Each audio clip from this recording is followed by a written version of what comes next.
Nah, namun waktu itu istrinya tiba-tiba mengalami masalah pernafasan tepat di bulan Februari tahun 2011. Istrinya di saat itu yang tidak diketahui kenapa dan apa penyebabnya gitu ya, langsung dibawa ke rumah sakit untuk mendapatkan pertolongan. Nah, namun menurut diagnosa dokter, istrinya sudah dalam kondisi yang parah atau kritis. Dia mengalami kondisi di mana paru-parunya sudah rusak. Nah, kagetlah mereka. Loh, kok bisa? Apa yang menyebabkan paru-parunya rusak? Apa yang dialami oleh istrinya? Dan ketika sedang melakukan konferensi pers, ada beberapa orang yang menghampiri Atta dan langsung menamparnya. Jadi seketika di saat itu, karena orang kesel banget. Ya lu enak minta maaf, keluarga kita udah gak mungkin balik nyawanya gitu. Dan bahkan yang kebanyakan meninggal itu adalah istri-istri yang sedang mengandung. Karena itu kejam banget, geng. Yo geng, tekan tombol subscribe geng. Hey yo, what's good? Welcome back to Kamar Jerry.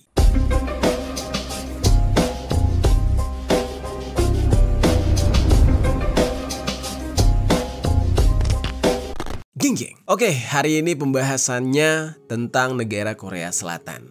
Kalian kebayang gak geng ya? Kalau misalkan nih, kalian tiba-tiba mengalami sebuah musibah yaitu keracunan. Tapi bukan keracunan makanan, melainkan keracunan produk rumah tangga yang ada di rumah kalian. Karena produk tersebut ternyata memiliki kandungan berbahaya. Di dalam kasus yang berasal dari Korea Selatan ini benar-benar kisah nyata dan pernah terjadi. Nah, gue pengen cerita ke kalian kejadian yang terjadi pada tahun 2011 yang menyebabkan sekitar 100 orang, ini gak tanggung-tanggung ya, 100 orang tewas gara-gara kasus ini. Mereka semua diduga keracunan oleh kandungan yang ada di desinfektan. Karena kasus ini berjalan cukup lama dan keluarga korban tidak kunjung mendapatkan pertanggungjawaban dari pihak perusahaan yang berkenaan dengan kasus ini. Dan kasus ini menjadi sebuah ironi di tengah-tengah masyarakat Korea Selatan dan pihak korban terus melakukan protes agar perusahaan bisa bertanggung jawab atas apa yang sudah menimpa anggota keluarga mereka. Karena kan gak tanggung-tanggung, 100 nyawa melayang gara-gara kasus ini. Dan ini terjadi di Korea Selatan pula, ya kan? Negara yang dikenal oleh masyarakat Indonesia yang seakan-akan makmur banget gitu. Apapun soal entertainnya mereka di sana kayak wah banget. Apalagi kalau dibandingkan dengan negara tetangganya yaitu Korea Utara. Kayaknya Korea Selatan ini menjadi negara impian lah bagi sebagian kecil masyarakat Indonesia. Nah, tapi ternyata ada kasus ketidakadilan kayak gini dan kasusnya mengerikan. Sampai pada akhirnya, pengadilan Korea memutuskan untuk memvonis hukuman penjara terhadap eksekutif dari perusahaan yang bertanggung jawab di dalam kasus ini. Nama perusahaannya itu tulisannya itu kayak gini nih. Nah, gue nggak tahu nih bacanya itu apakah Oxysaksak atau ada bacaan lain, tapi di dalam hal ini gue membacanya Oxysaksak aja ya. Nah, supaya lebih gampang. Di video kali ini kita bakal membahas nih tentang kasus yang melibatkan perusahaan Oxysaksak ini, yang mana produk mereka menyebabkan ratusan nyawa melayang. Langsung aja kita bahas secara lengkap di sisi lain.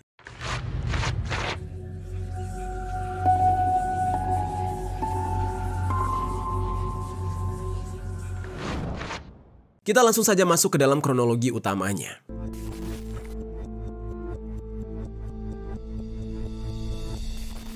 Jadi geng, di Korea Selatan itu ada produk disinfektan pelembab udara atau air humidifier yang dijual di pasaran yang bernama Oxysaksak. Produk ini diproduksi oleh perusahaan yang bernama Oxy Reckitt Benckiser yang merupakan anak perusahaan dari Reckitt Benckiser. Reckitt Benckiser sendiri itu adalah perusahaan asal Slough, Inggris. Perusahaan ini menjual berbagai produk rumah tangga seperti disinfektan, pembersih toilet, pembersih noda pakaian, dan lain-lain sebagainya. Nah, Reckitt Benckiser itu sudah memproduksi kebutuhan rumah tangga selama lebih dari 2 abad atau perusahaannya itu sudah berdiri 200 tahun. Kebayang tuh geng, perusahaan yang udah tua aja ternyata masih ada failnya. Jadi kita nggak bisa 100% percaya sama apapun dan kepada siapapun. Dan produk mereka ini nggak dijual di Inggris aja, tapi di seluruh dunia dengan memiliki anak perusahaan yang ada di setiap negara. Termasuk dengan Korea Selatan yang mengalami musibah naas saat produk perusahaan ini gagal di sana. Gagal itu bukan gagal dijual, udah terjual tapi produknya itu gagal dan beracun. Nah, pembersih atau disinfektan ini kan berfungsi untuk mensterilkan mensterilkan udara atau benda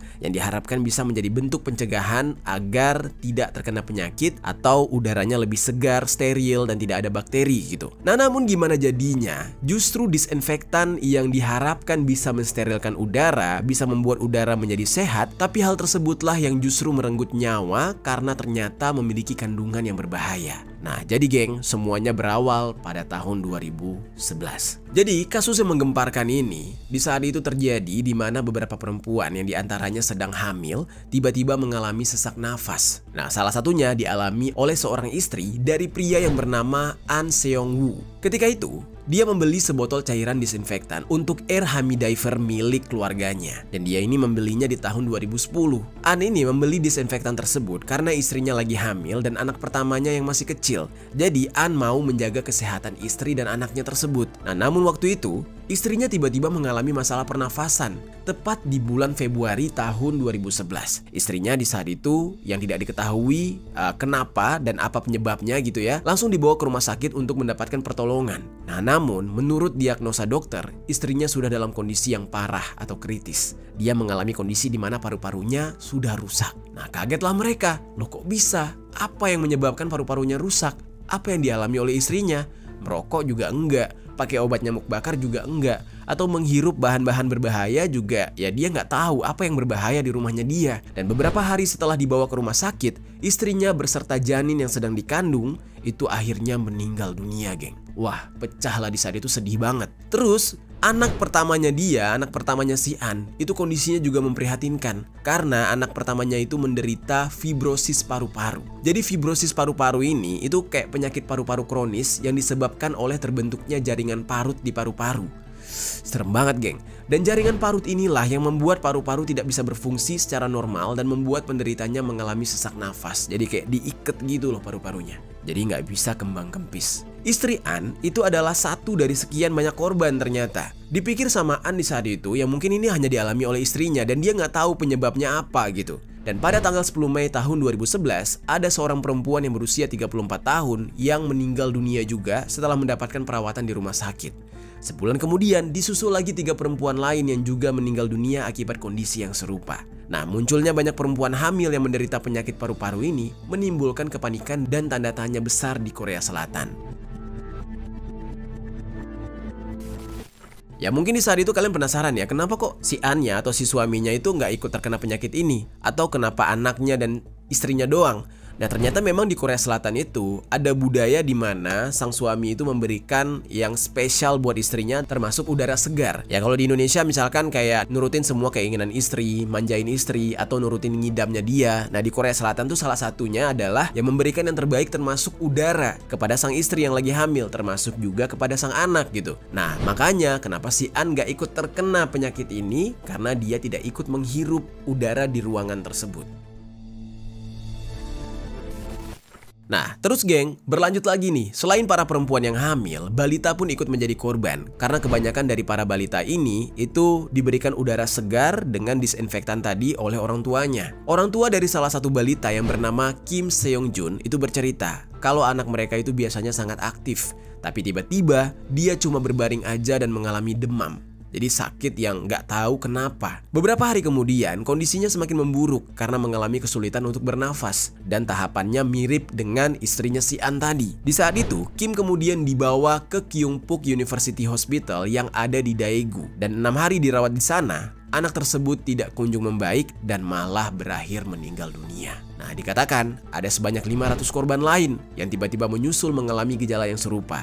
Dan 142 diantaranya meninggal dunia, geng. Nah, akhirnya paniklah pemerintah di saat itu. Ya gimana nggak panik, karena ini dianggap sangat meresahkan. Nggak ada angin, nggak ada hujan, nggak tahu penyakitnya apa, virusnya apa, kok tiba-tiba ada ratusan orang meninggal di saat itu. Dan akhirnya di tanggal 31 Agustus tahun 2011, Korea Centers for Disease Control atau KCDC itu menduga kalau ini adalah penyakit yang kemungkinan besar disebabkan oleh air humidifier, yang mana dari semua korban tersebut itu gejalanya sama dan mereka memiliki kebiasaan yang sama, yaitu menghirup udara dari humidifier yang dicampur dengan disinfektan. Dan inilah yang menjadi penyebab banyaknya perempuan yang mengalami penyakit paru-paru, terutama mereka yang hamil yang ditreat oleh suaminya untuk bisa mendapatkan udara yang bersih. Nah, diceklah tuh apakah kemungkinan air humidifier itu yang bermasalah atau justru cairannya. Nah, kalau air humidifier-nya yang bermasalah nggak mungkin, karena beda orang atau beda keluarga udah pasti memakai mesin yang berbeda-beda mereknya.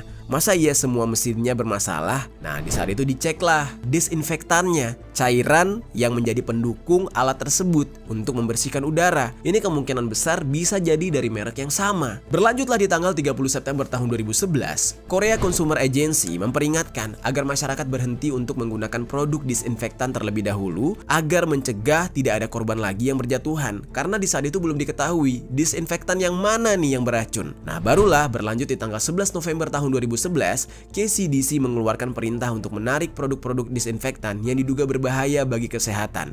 Yang salah satunya di saat itu adalah si biang keroknya, yaitu oksisaksak. Gara-gara si oksisaksak ini, brand lain juga ikut ketarik. Tapi di saat itu belum ada yang tahu kalau oksisaksak lah yang bertanggung jawab atas meninggalnya semua orang karena keracunan ini. Di saat itu pemerintah Korsel yakin kalau 80% orang yang meninggal itu menggunakan disinfektan. Di saat itu mengerucutlah di penelitian, barulah ditemukan ada beberapa disinfektan yang bermasalah, yang salah satunya masuk ke dalam list tersebut adalah oksisaksak tadi. Dan lama-kelamaan pemerintah semakin mengerucut dan semakin yakin lagi bahwa satu-satunya yang bermasalah dari disinfektan itu adalah brand oksisaksak. Mulailah di saat itu The Korean Free Trade Commission atau KFTC mengatakan kalau Reckitt Benckiser itu sebagai perusahaan yang memproduksi oksisaksak bersalah karena mereka mengiklankan produk yang mengatakan kalau produk tersebut aman bagi manusia. Padahal produk tersebut ternyata mengandung zat beracun. Nah, di saat itu perusahaan Reckitt Benckiser ini nggak terima. Mereka sampai mengajukan banding ke Mahkamah Agung atas tuduhan tersebut.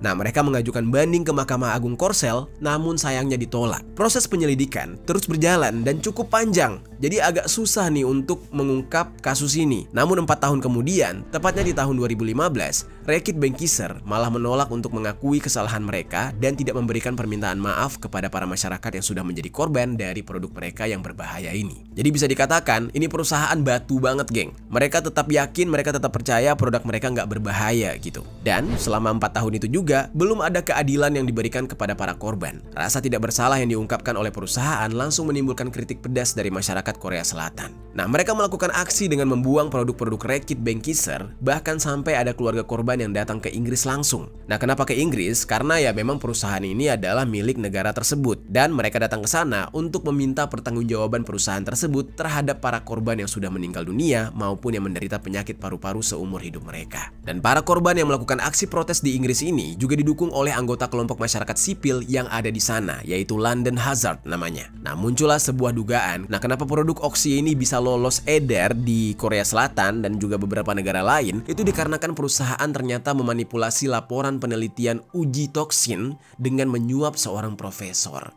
Nah, inilah permasalahan awalnya. Jadi semuanya itu berawal dari kecurangan tes uji kelayakan untuk dikonsumsi oleh masyarakat. Ini parah banget nih. Dugaan ini menyebabkan penggeledahan di Universitas Nasional Seoul dan juga Universitas Hoseo oleh pihak kepolisian. Dan di dalam penggeledahan tersebut, Profesor Jo dari Departemen Toksikologi Hewan di Universitas Nasional Seoul itu ditangkap atas dugaan suap yang dia lakukan dengan oksi Reckitt Benckiser. Jadi dia ini meloloskan produk tersebut tanpa mengetahui kalau itu ternyata beracun. Ya, demi cuan semuanya. Dan di saat itu dilakukanlah boykot. Boykot pun semakin keras dilakukan oleh masyarakat Korsel. Di dalam sebuah survei online, ada sebanyak 95,8% responden menyatakan kalau mereka tidak akan membeli lagi produk oksi karena tidak etisnya perusahaan tersebut dalam menyelesaikan masalah. Dampaknya, penjualan oksi menurun hingga 90% dibandingkan sebelumnya. Dan CEO dari oksi, yaitu Shin Hyung-woo, itu sampai ditahan. Dengan penahanan Shin ini, perusahaan yang tadinya tidak mau minta maaf jadi berubah pikiran dan melakukan sebuah konferensi pers yang diadakan di sebuah hotel yang ada di Seoul. Dan inilah pertama kalinya pihak perusahaan yang keras kepala ini angkat bicara dan akhirnya luluh meminta maaf, nggak bisa berbuat apa-apa setelah 5 tahun kasus oksi merenggut nyawa banyak orang. Udah 5 tahun, udah mungkin udah berganti-ganti karyawan kali berkali-kali, barulah minta maaf. Di saat itu mereka yang nggak menyangka kalau kasus ini akan sejauh ini. Dan di saat itu ada kepala Reckitt Benckiser dari Korea dan juga Jepang yang bernama Atta Safdar yang membungkukkan badan beberapa kali untuk meminta maaf di hadapan para korban serta keluarganya. Dan ketika sedang melakukan konferensi pers, ada beberapa orang yang menghampiri Atta dan langsung menamparnya. Jadi seketika di saat itu karena orang kesel banget. ya lu enak minta maaf, keluarga kita udah nggak mungkin balik nyawanya gitu. Dan bahkan yang kebanyakan meninggal itu adalah istri-istri yang sedang mengandung. Kan itu kejam banget, geng. Nah, orang-orang tersebut berasal dari para kerabat korban dan mereka itu benar-benar meminta pertanggungjawaban. Pada saat mereka menampar Atta ini, mereka memaki-maki Atta dan berteriak kalau semua permintaan maaf dari Rekit Benkiser sudah terlambat. Apa gunanya lagi? Udah 5 tahun yang lalu. Nah, dan di dalam konferensi pers tersebut, Atta ini tetap melanjutkan permintaan maafnya meskipun terlambat dan perusahaan berjanji akan menunjukkan itikat baik mereka untuk bertanggung jawab dengan memberikan kompensasi kepada keluarga korban serta korban yang masih hidup yang namun mengalami kecacatan fisik. Nah, mereka semua akan diberikan uang sebesar 5 miliar won atau setara 56,8 miliar rupiah. Uang kompensasi ini akan ditampung oleh Kementerian Lingkungan Hidup Korea, baru kemudian akan disalurkan kepada keluarga korban. Namun, upaya untuk memberikan kompensasi tersebut ternyata tidak bisa dianggap sebagai pengakuan bersalah atas apa yang sudah terjadi kepada para korban, sehingga proses hukum tetap harus dilanjutkan. Kemudian, juru bicara dari Rekit Benkiser itu mengatakan kalau perusahaan tidak bisa membayangkan betapa dalamnya kesedihan yang dialami oleh keluarga yang terkena dampak atas tragedi ini dan kesulitan yang harus mereka tanggung seumur hidup. Nah, masalah seperti ini tidak pernah dialami oleh perusahaan karena kasus ini begitu kompleks dengan beberapa pihak yang diduga terlibat. Yang dipertanyakan oleh para korban itu, kenapa klarifikasi dan permintaan maaf serta kompensasi baru diberikan setelah CEO mereka ditangkap. Dan itu udah 5 tahun setelah kasusnya terjadi dan semuanya ya udah merasa kecewa yang amat dalam sampai ada yang datang ke Inggris langsung. Dan gak heran kenapa para korban dan keluarga menjadi marah atas kasus ini dan tidak terima walaupun angka kompensasinya besar banget, mereka tetap emosi. Nah, jadi dari kronologi itu bisa kalian bayangkan sendiri, geng. Oke, sekarang kita akan masuk ke dalam pembahasan selanjutnya, yaitu tindak lanjut pemerintah Korea Selatan dalam menangani kasus keracunan massal akibat disinfektan dari perusahaan asal Inggris ini.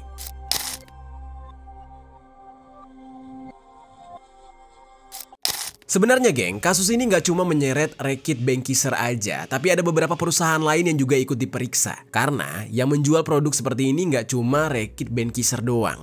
Diketahui ada beberapa perusahaan seperti Handbeat Chemical, terus ada Homeplus, terus ada Butterfly Effect, dan juga Atto Organic.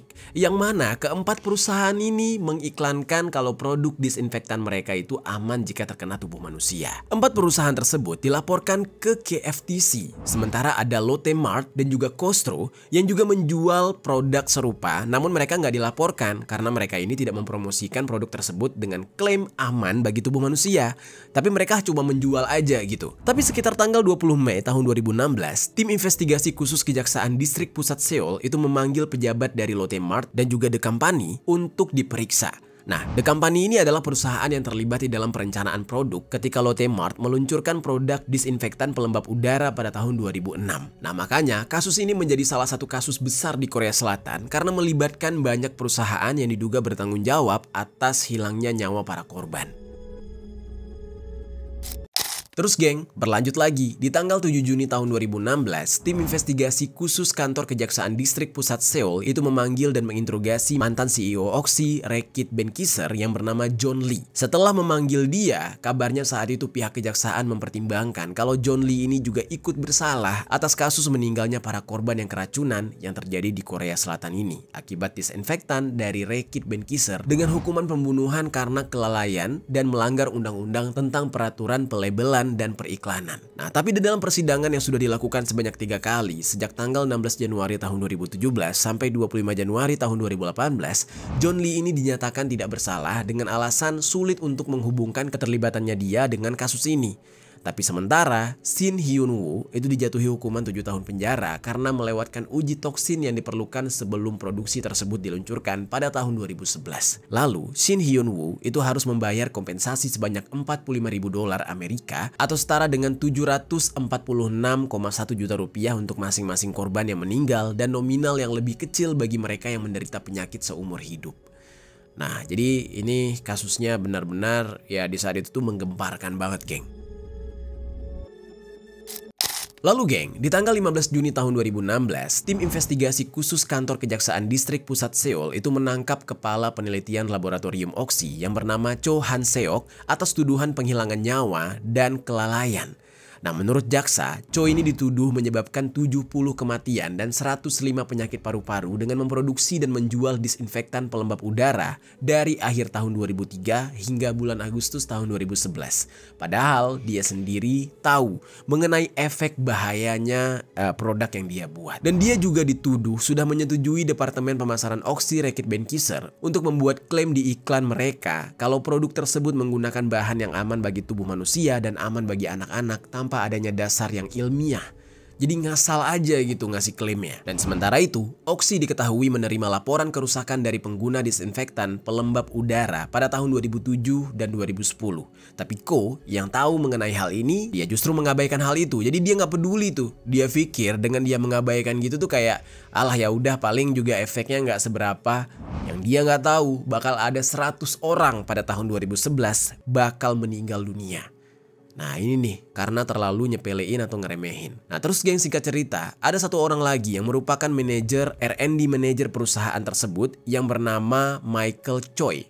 Nah jadi R&D ini salah satu tahapan ketika meracik produk tersebut. Jadi zat-zat kimianya dicampur, diuji coba, nah itu adalah proses R&D-nya. Pada tanggal 28 April tahun 2017, Choi ini dijatuhi hukuman 1 tahun penjara dan 2 tahun masa percobaan dalam persidangan banding. Namun ada informasi lain yang mengatakan kalau Choi dijatuhi hukuman justru 7 tahun penjara. Sementara Choi itu mendapat hukuman 5 tahun penjara. Wah gila banget, gak sebanding gitu ya geng. Bayangin aja gitu, nyawa 100 orang ditukar dengan hukuman 7 tahun untuk satu orang dan 5 tahun untuk satunya lagi. Kan gak sebanding banget. Dan sampai pada akhirnya, proses persidangan juga dilakukan terhadap 9 orang lain, termasuk diantaranya adalah para eksekutif dan karyawan Lotte Mart, serta Homeplus. Dan berdasarkan putusan Mahkamah Agung, Homeplus dijatuhi hukuman denda sebesar 150 juta won atau sekitar 1,7 miliar rupiah. Nah, manajer Departemen Pembelian Grosir Homeplus dan manajer tim manajemen hukumnya itu dihukum masing-masing 4 tahun penjara dan tersangka lainnya dijatuhi hukuman 2-4 tahun penjara. Profesor Jo dari Universitas Nasional Seoul ikut diadili karena dia yang menerima suap dan dia dituduh atas pemalsuan laporan penelitian pada tanggal 29 September tahun 2017 dan dijatuhi hukuman 2 tahun penjara dalam persidangan pertama. Dan dia juga dituduh menggelapkan biaya penelitian sebesar 12 juta won antara bulan Oktober dan juga Desember 2011 serta menggelapkan perlengkapan sebesar 56 juta won dari Yayasan Kerjasama Industri Akademik Universitas Nasional Seoul. Dan akibat dari kasus ini, geng, pemerintah Korea Selatan akhirnya membuat undang-undang khusus tentang bantuan bagi korban disinfektan Hamidifer dan berharap tidak terjadi hal serupa di kemudian hari. Sekitar tanggal 8 September tahun 2017, Oxy Reckitt Benckiser itu juga memberikan uang ganti rugi mereka sekitar 67,4 miliar won atau setara dengan 765,4 miliar rupiah, hampir 1 triliun, kepada dana bantuan khusus. Dan di tahun 2018, Komite Investigasi Khusus Bencana Sosial diluncurkan untuk membentuk subkomite disinfektan Hamidifer yang bertugas untuk mengawasi peredaran disinfektan di Korea Selatan dan menjamin kalau produk tersebut sudah aman digunakan dan tidak membahayakan tubuh. Nah tapi di saat itu banyak masyarakat yang masih skeptis dan gak percaya lah. Mereka di saat itu trauma. Mereka gak mau menggunakan produk-produk sejenis lagi walaupun dinyatakan aman. Nah pada tahun 2018, undang-undang khusus tentang bantuan bagi korban disinfektan Hamidifer ini sudah disahkan dan berlaku mulai tanggal 15 Februari tahun 2019. Dan dengan undang-undang ini diharapkan perusahaan bisa lebih aware lagi dengan kesehatan konsumen dan memastikan bahwa dukungan yang ada di produk mereka sudah aman dan tidak berbahaya. Nah mulai saat itulah kasus ini menjadi mimpi buruk yang selalu diingat oleh warga Korea Selatan, khususnya bagi keluarga korban. Itu dia geng, pembahasan kita hari ini mengenai kasus keracunan massal yang terjadi di Korea Selatan dan ya menyebabkan 100 orang lebih tewas. Tapi korbannya lebih dari 100 ya, sampai 300 kalau nggak salah, sampai 400. Yang jelas kasus ini benar-benar menggemparkan di saat itu. Kebayang ya geng, ini terjadi di Korea Selatan loh, penyelesaiannya aja bertahun-tahun. Coba bayangin kalau terjadi di negara kita, apakah akan diurus kayak gini? Ya belum tentu. Kita lihat aja ya, banyak banget orang-orang yang mengalami ISPA gara-gara perusahaan PLTU yang ada di negara ini. Ya emang mereka mendapatkan kompensasi atau mendapatkan ganti rugi atas penyakit yang mereka alami. Ya dianggap angin lalu aja gitu. Nah, Korea Selatan aja bisa sampai kayak gini. Apalagi ini kalau terjadi di negara kita ya makin hancur. Ya, semoga dengan adanya kasus ini menjadikan kita lebih aware, menjadikan informasi ini sebagai pelajaran. Jangan sampai sembarang percaya dengan produk-produk yang beredar di pasaran. Produk yang dijual oleh perusahaan yang sudah berjalan selama 2 abad atau 200 tahun aja, asal Inggris lagi gitu ya. Ini juga masih belum bisa dipercaya. Kalian lihat aja, ratusan orang meninggal di Korea Selatan. Oke, gimana menurut kalian geng tentang kasus yang satu ini? Coba tinggalkan komentar di bawah.